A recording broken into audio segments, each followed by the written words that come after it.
this video, we're going to talk about some Java basic operators. Essentially, we will learn how to add numbers, subtract, multiply, division, and module. Alright, let's get started. So the first thing we're going to do is create a brand new project. Okay, so File, New, Java Project, and we're going to call it Java Operations. Go next, and finish. Alright, now we're going to create our package as usual. So new package. I'm going to call it com.java programs dot Java operations. So finish. And now we're going to add our class. New class.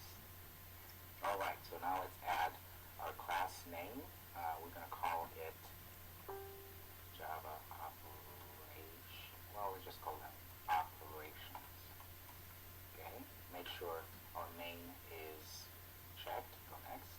And there we go. So as usual, then just get rid of all of the unnecessary things. Okay, I'm going to keep that. First thing we're going to learn is how to add. So do some addition. Okay, let's go ahead and create two variables. Type int. I'll let you do it yourself now. Did you manage it? Alright, so this is how you do it. Int. I'm going to call it my int1 for the first one. I'm going to give it a value of 4. And I'm going to, next one, int my int2, value of 2. And I'm going to create a third one. I'm going to call it int my result. I'm just going to give it 0 for now. My result variable is going to hold the sum of these two numbers here. So my int1 and my int2. In Java, it's very simple to add two numbers. So this my result here, or type int, will hold the sum of these two numbers here. So how do we do that?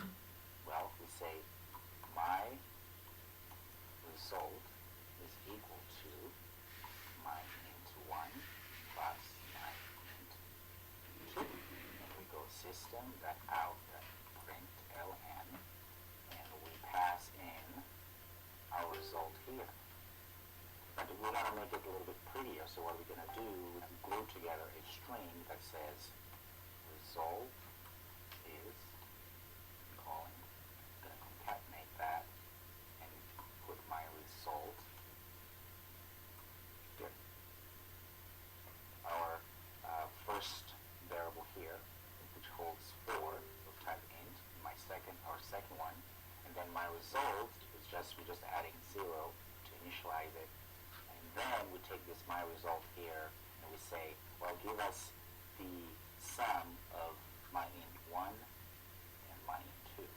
So if we add this together, then it's all going to be in my result variable, and we take that my result, we pass it into our println function. And of course, also, as you can see, we want to make sure that we have some text saying that result is, so we have here our string that we are gluing together with the result that we just got here. So if we control save or command save and run this application, we should see it's 6. But most importantly, it also says result is 6. Wonderful. So you've now learned how to do addition. Now let's see, what else can we do? Well, we can do subtraction as well. Subtraction, we're going to do the same thing. So here we have my int, which is 4, my int2, that's 2. All we have to do is just change these to a minus. And do you know what's going to happen? Well, let's find it. Run add. And 4 minus 2 is 2 indeed. Wonderful. Let's move forward. Let's see how the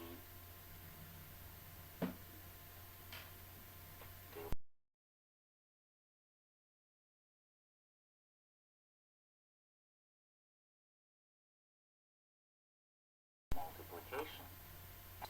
So essentially go shift, find the 8 key at the top.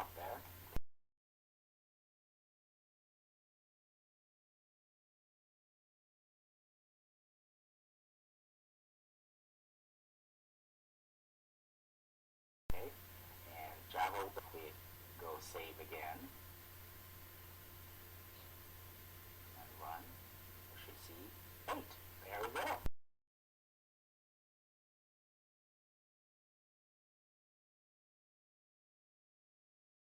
Very simple division.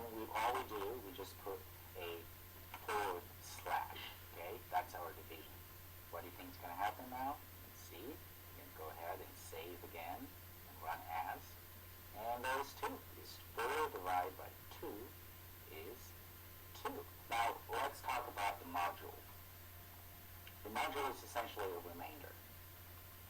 So if you say 4 divided by 2, the remainder has to be 0, because 2 times 2 is 4, and there's no remainder to that, right?